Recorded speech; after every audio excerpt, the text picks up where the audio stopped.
오늘 본문에 보면 예수님께서 세례 요한에 대한 소식을 듣게 됩니다. 세례 요한이 헤롯 왕에게 잡혀갔다, 이런 소식을 들으세요. 이 부분에 대해서 누가복음 3장 말씀에 보면 좀 더 자세히 나와 있는데요. 그 당시에 유다 땅을 다스리고 있던 왕이 누군가 하면은요, 헤롯 대왕의 아들인 헤롯 왕이었습니다. 헤롯 왕이 유다를 다스리는 분봉 왕이었습니다. 그 헤롯에게는 빌립이라고 하는 동생이 있어요.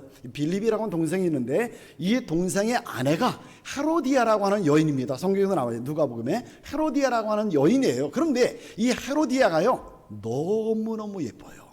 너무너무 아름다워요. 너무 매력적으로 생겼어요.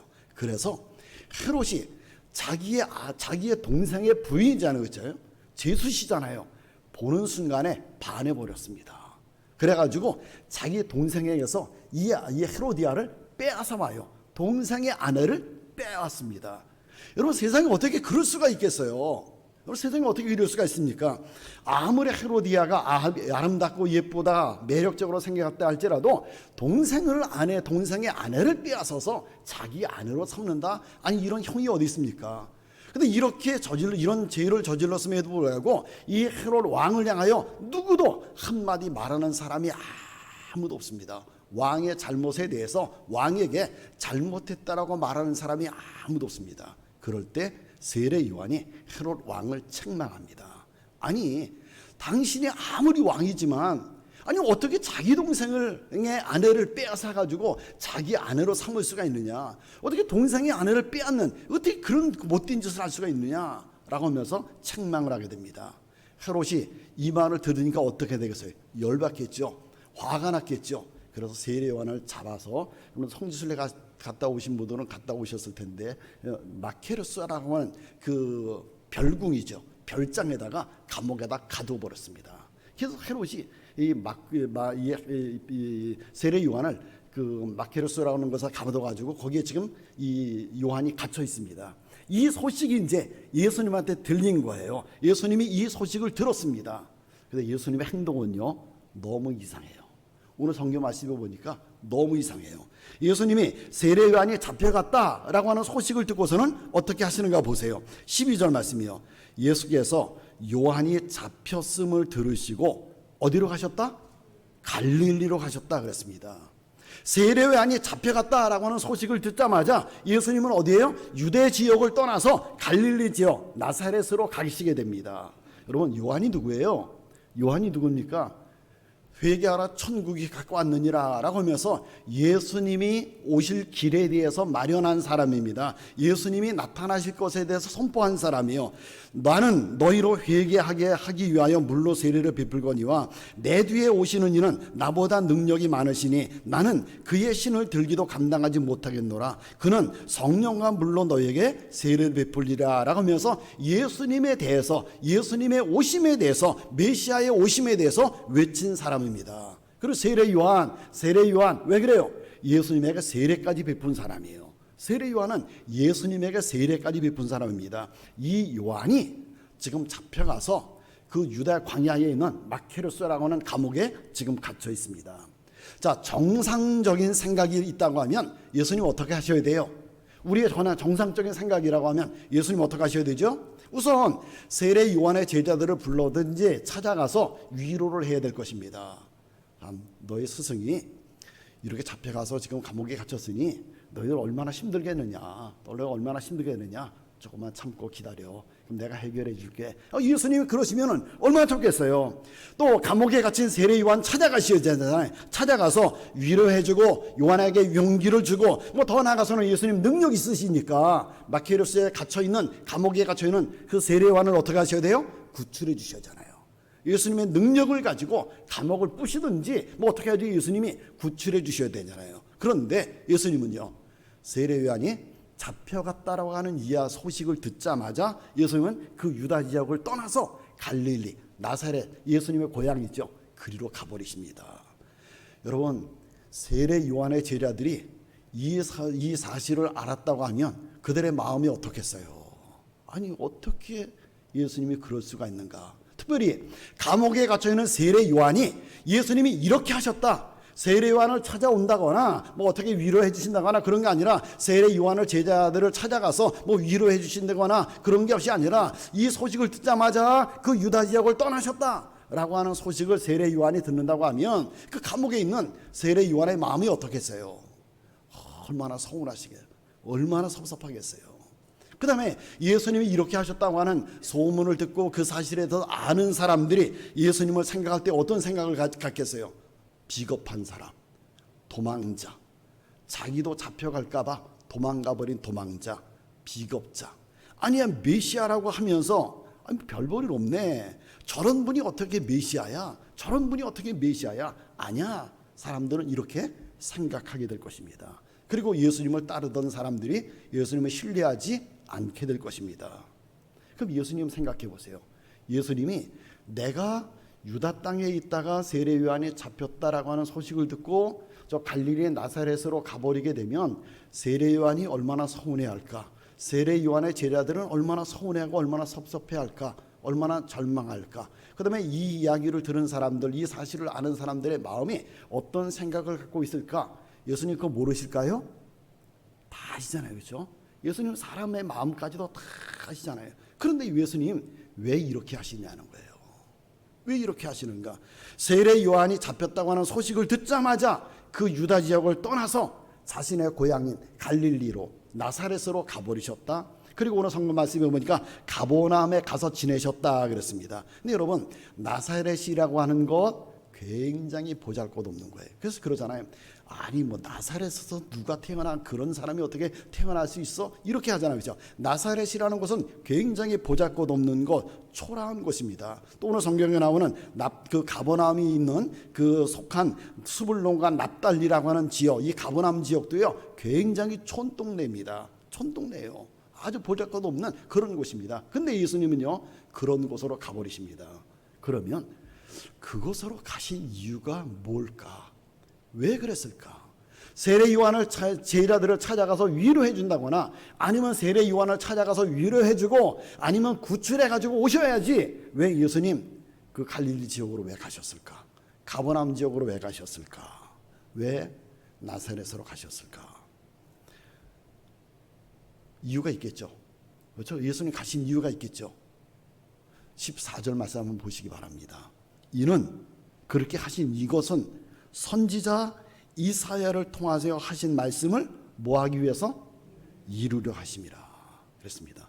왜 예수님께서 그곳으로 가셨는가? 왜 유다 땅을 떠나서 왜 그곳으로 가셨는가? 이사야 선지자의 예언의 말씀을 이루기 위해서요. 그럼 이사야 선지자가 뭐라고 예언을 했어요? 오늘 15절과 16절 말씀해 보니까 이렇게 말씀이 기록되어 있습니다. 수불론 땅과 납달리 땅과 요단강 저편 해변길과 이방의 갈릴리여 흑암에 앉은 백성이 큰 빛을 보았고 사망의 땅과 그들의 앉은 자들에게 빛이 빛이었도다. 형편없는 지역, 아주 보잘것없는 지역, 아주 보잘것없는 촌동네가 큰 빛을 보았다는 것입니다.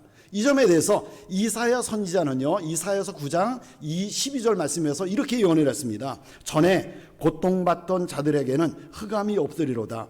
옛적에는 여호와께서 수불론 땅과 납달리 땅이 멸시를 당하게 하셨더니 후에는 해변길과 요단 저쪽 이방의 갈릴리를 영화롭게 하셨느니라. 흑암에 행하던 백성이 큰 빛을 보고 사망에 그늘진 땅에 거주하던 자에게 빛이 빛이었도다 그랬습니다. 그래요. 갈릴리의 나사렛 또 스불론 납달리 별 볼 일 없는 동네입니다. 사람들한테 외면당하는 동네예요. 보잘것없는 아주 초라한 촌동네입니다. 사람들에게 멸시를 받던 동네입니다. 어두운 곳, 그늘진 곳입니다. 그런데 예수님이 그 지역으로 가셨어요. 예수님 어떤 분이시라고요? 이사야서나 오늘 본문에 보니까 큰 빛이다 그랬습니다. 큰 빛. 어두움 지역에 큰 빛이 들어가셨습니다. 예수님께서 그 동네에 가심으로 그곳에 큰 빛이 비추었습니다. 예수님이 그곳에 가심으로 그 동네가 영원한 동네가 되었다는 것입니다. 예수님께서 이 이사야서 9장에 나오는 이 말씀을 이루시려고 예언된 이 말씀을 이루시려고 그 지역으로 가셨다는 것입니다. 예수님께서 갈릴리 지역에 가서 무엇을 하세요? 천국 복음을 전하십니다. 그 지역에 빛으로 오신 예수님이 빛으로 오셔서 복음의 빛을 비추십니다. 17절 말씀 보세요. 이때부터 예수께서 비로로 전파하여 이르시되 회개하라 천국이 가까이 왔느니라 하시더라. 지금까지는 누가 회개하라 천국이 가까이 왔다라고 외쳤어요? 세례 요한이 외쳤습니다. 지금까지는 세례 요한이 외쳤어요. 회개하라 천국이 가까웠느니라. 3장 2절 말씀에도 보니까 그렇게 외쳤습니다. 그런데 그 세례 요한이 어디로 갔어요? 잡혀갔어요. 감옥에 갇혀 있습니다. 마케르스라고 하는 곳에 감옥에 지금 저 깊숙한 굴 속에 지금 갇혀 있습니다. 이제는 외칠 사람이 없는 거예요. 특별히 가난한 지역, 보잘것없는 지역, 멸시 받는 지역, 누가 그곳에 와서 외치는 사람이 아무도 없습니다. 그곳에 예수님이 가신 거예요. 그리고 예수님이 그때부터 외치기 시작합니다. 회개하라 천국이 가까웠느니라. 거기에다가 복음을 전하시게 됩니다. 어디에서 첫 사역을 시작하신 거예요? 예수님의 첫 사역이요? 갈릴리지요. 나사렛, 가버나움지요. 여기서 사역을 시작하십니다. 그때부터 천국 복음을 전하십니다. 그 결과 그 땅 사람들이 예수님을 믿고 구원받는 역사가 일어나게 됩니다. 여러분, 예수님은 어떤 분이세요?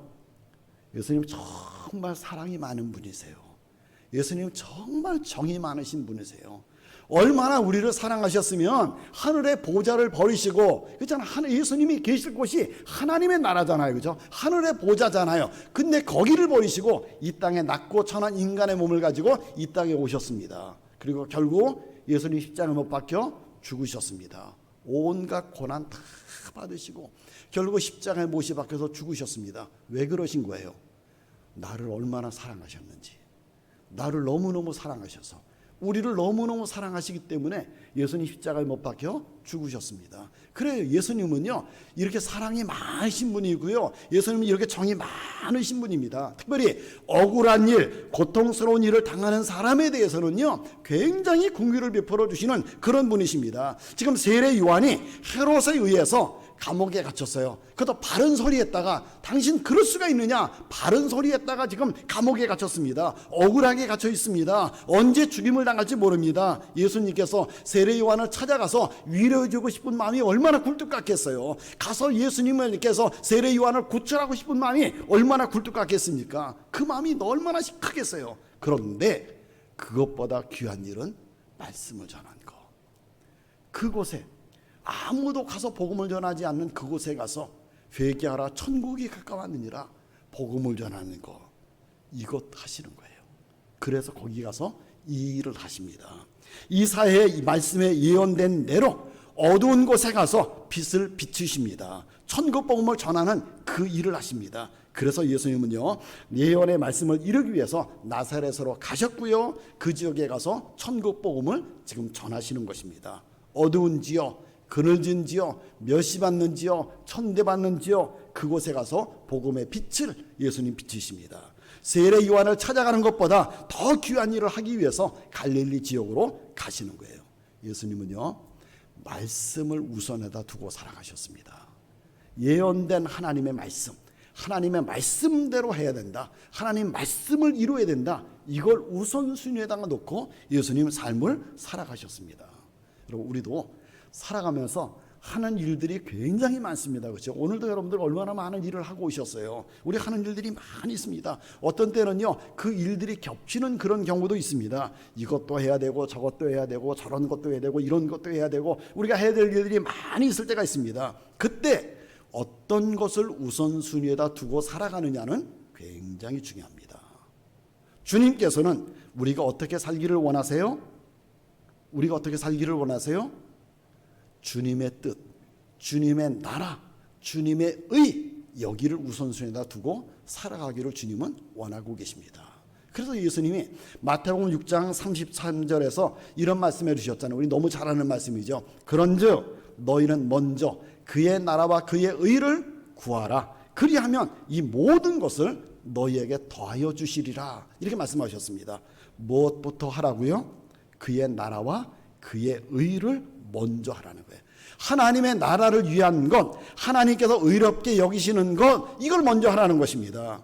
이것이 내 생각대로 하는 것이냐 하나님 말씀대로 하는 것이냐 어느 거 먼저 하라고요? 하나님 말씀을 먼저 따르라는 것입니다. 이것이 내가 좋아서 하는 것이냐 주님이 원해서 하는 것이냐 주님이 원하시는 것을 먼저 하라는 것입니다. 주님이 원하시는 것이요.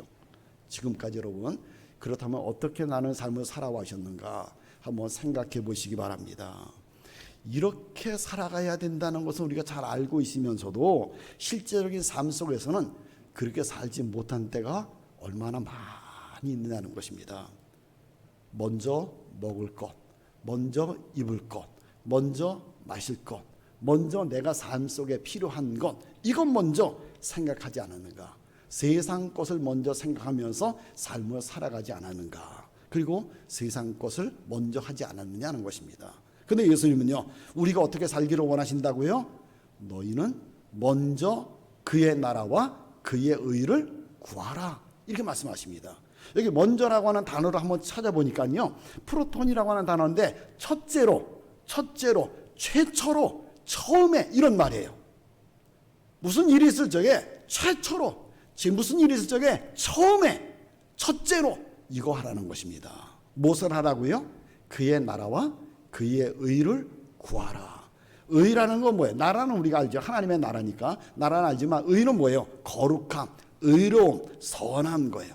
구하라는 말은 찾아라, 갈망하라, 노력하라 그런 말입니다. 그러니까 먼저 하나님의 나라, 하나님의 거룩함을 먼저 찾으라는 거예요. 그걸 먼저 갈망하라, 그걸 먼저 이루려고 노력을 하라는 것입니다. 이렇게 살면 이 모든 것은 너에게 더하여 주신다. 이 모든 것이 뭐예요? 그 앞에 있는 거, 먹는 거, 마시는 것, 입는 것, 우리가 살아가면서 필요한 모든 인생의 문제들은 하나님이 더하여 주신다. 더해 주신다는 말은요, 덤으로 주신다, 추가로 주신다 그런 말인가? 그건 추가로 주시겠다는 것입니다. 그러니까 내가 살아가는 데 필요한 것, 세상적인 것들이 있지만 이건 먼저 하지 말라는 것입니다. 이건 먼저 하지 말고 하나님의 나라, 하나님의 의, 거룩함을 위해서 먼저 추구하면서 삶을 살라는 것입니다. 그러면 내가 살아가는 데 필요한 모든 것은 하나님이 다 아시니까, 그 내가 무엇이 필요한지 다 알고 계시니까 그건 내게 덤으로 주겠다는 거예요. 추가로 주시겠다는 것입니다. 다른 말로 하면 책임져 주시겠다는 거예요. 내 삶을 책임져 주시겠다는 것입니다. 근데 우리는 어떻게 살아가고 있습니까? 살아가는 데 필요한 것을 먼저 생각합니다. 내가 먼저 필요한 것, 내가 먼저 해결할 것, 그걸 먼저 하고 있습니다. 그러니까 이것 먼저 하니까 이것도 안 되고 하나님의 나라와 의도 이루지 못하고, 그죠? 이 순서가 바뀌어서 그래요, 그죠? 이거 먼저 하면 이거는 덤으로 해결해 주시는데 우리는 이거 먼저 하려고 하다 보니까 이것도 안 되고 결국 이것도 안 되고, 우리 그렇게 살고 있는 것은 아니라는 것입니다. 그러면 여러분, 여러분이 살아가는 데서 필요한 것이 무엇이죠? 여러분의 삶의 어떤 문제를 해결하기 위해서 필요한 것이 무엇이죠? 삶의 순서를 우선 바꾸셔야 됩니다. 삶의 순서를 바꾸면 다 해결이 됩니다. 너희는 먼저 그의 나라와 그의 의를 구하라 그랬어요. 그리하면 이 모든 것은 더하여 주시리라 이렇게 말씀하셨습니다. 어느 것이 주님의 말씀을 따라서 사는 것일까, 어느 것이 주님이 원하시는 것일까를 고민하면서 그것부터 하라는 것입니다. 그걸 첫째로 하라는 거예요. 그걸 우선으로 하라는 것입니다. 왜요? 우리는 누구에게 소속된 사람이기 때문에? 주님께 소속된 사람이니까. 주께 소속된 사람, 주께 속한 사람이기 때문에 그렇습니다. 우리의 감독이 누구세요? 예수님이 우리의 감독이시니까. 전에 우리는 세상에 소속된 사람이었었는데 마귀의 감독 아래서 살아가고 마귀의 권세 아래서 살아간 사람이었었는데 이제는요, 예수님께서 예수님의 보혈을 통하여 우리를 구원해 주셨습니다. 이제는 천국에 소속된 사람이 되었습니다. 이제는 예수님께 속한 사람이 되었습니다. 하나님의 나라 백성이 되었습니다. 그러므로 우리 어떻게 살아가야 된다고요? 우리의 감독 되시는 예수님을 따라서 살아가야 돼요. 예수님의 말씀을 따라서 살아가야 됩니다. 제가 야구를 굉장히 좋아합니다. 야구를 요즘에는 잘 보지는 못하지만은요, 저희 고등학교 나갈 때는 저희 학교에 야구부가 있어가지고요, 응원하러 많이 다니고 서울운동장에 야구 굉장히 좋아했었습니다 그때요. 근데 여러분 한번 야구 감독 한번 보십시오. 그 야구 선수들 한번 생각해 보세요. 감독과 선수와의 관계는요 굉장합니다. 다른 경기랑은 좀 달라요. 축구는 감독이 아무리 얘기해도 공이 그렇게 안 오면 소용없는 거예요. 근데 야구는요, 감독이 하라는 대로 해야 돼요. 그렇죠? 이 던지는 투수도 감독이 던지라고 하는 대로 지시를 내는 대로 던지고요. 이게 치는 사람도 마찬가지입니다. 쳐라, 지시가 내려면 치는 것이고요. 번드를 대라, 그럼 번드를 대는 거예요. 뛰어, 그러면 뛰는 것이고요. 감독의 말에 따라서 해야 승리를 거둘 수 있습니다. 감독 무시하고 자기 마음대로 하면 안 되는 것입니다. 그러므로 우리는 우리의 감독 되시는 누구의 말씀을 따라서? 예수님의 말씀을 따라서 예수님이 원하시는 대로 그걸 우선순위에 놓고 삶을 살아가요. 그러면 승리의 삶을 살아갈 수 있습니다. 그렇게 살아야 우리 행복한 삶을 살아갈 수 있습니다. 여러분, 주님께서 원하시는 것을 먼저 그게 우선순위예요. 나머지는 주님이 책임져 주십니다. 이거 먼저 해야 되는데 아니요, 그래서 되는 게 아닙니다. 그건 주님이 책임져 주셔야 해결이 되는 거예요. 그러므로 주님의 말씀처럼 우리의 감독 되시는 예수님의 말씀 지시를 따라서 주님께서 말씀하시는 대로, 주님이 말씀하신 대로, 주님이 원하시는 대로, 주님의 뜻대로, 주님이 지시를 내리시는 대로 우리가 먼저 우선에다 두고 그렇게 삶을 살아가야 됩니다. 그렇게 살면요, 안 될 것 같지만 이것까지 다 돼요. 왜? 이거 주님이 해결해 주시니까, 주님이 이거 책임져 주시니까, 주님이 원하시는 대로 하면 주님이 복을 주십니다. 그래서 행복한 삶을 살아갈 수 있습니다. 그러므로 먹는 문제, 마시는 문제, 입는 문제, 내 삶에 필요한 문제, 내 인생의 문제, 이거 먼저 해결하려고 하지 마시고 이것 먼저, 주의 나라와 주의 의, 이거에다가 우선순위를 두시기 바랍니다. 예수님은 하나님의 말씀에다가 우선순위를 두고 지금 살아가시는 거예요. 얼마나 요한을 가서 위로하고 싶으시겠어요? 얼마나 요한을 구원하고 싶으시겠습니까? 그런데 이것 먼저니까 하나님의 말씀대로 이사야서에 예언된 대로 가서 복음을 전하는 것, 이것이 우선이니까 예수님이 그리로 가셨습니다. 우리도 예수님의 말씀, 예수님이 원하시는 대로, 예수님이 뜻하시는 대로 하면 더하여 주신다, 추가하여 주신다, 덤으로 주신다, 이 말씀을 생각하면서 이거 덤으로 주는 것에다가 관심 갖지 마시고 먼저 그의 나라와 그의 의에다가 관심을 가지시고 여기에다가 우선순위를 정하시고 살아가시는 여러분들이 되시길 바랍니다. 우리 마음에 한번 결단했으면 좋겠어요. 우리 한번 따라서 한번 해보죠. 삶의 우선순위를 바로 하고 살자. 감독이신 예수님이 원하시는 대로 살자. 예수님의 말씀대로 살자. 꼭 그렇게 사시기 바랍니다. 그러면 나머지 내 인생의 문제는요, 내가 필요한 것들은요, 다 누가 책임져 주신다? 예수님이 책임져 주신다. 덤으로 주시겠다 그랬잖아요. 추가로 주시겠다 그랬잖아요. 그러므로 말씀대로 살아가는 것, 먼저 하나님의 나라와 의를 구하는 것, 이 삶의 우선순위를 따라서 살아가시는 여러분들이 되시길 바랍니다. 그래서 삶의 우선순위를 따라서 살아서 더해 주시는, 추가로 주시는 그 복을 많이 누리면서 살아가시는 행복한 삶이 되시기를 주님의 이름으로 축원합니다.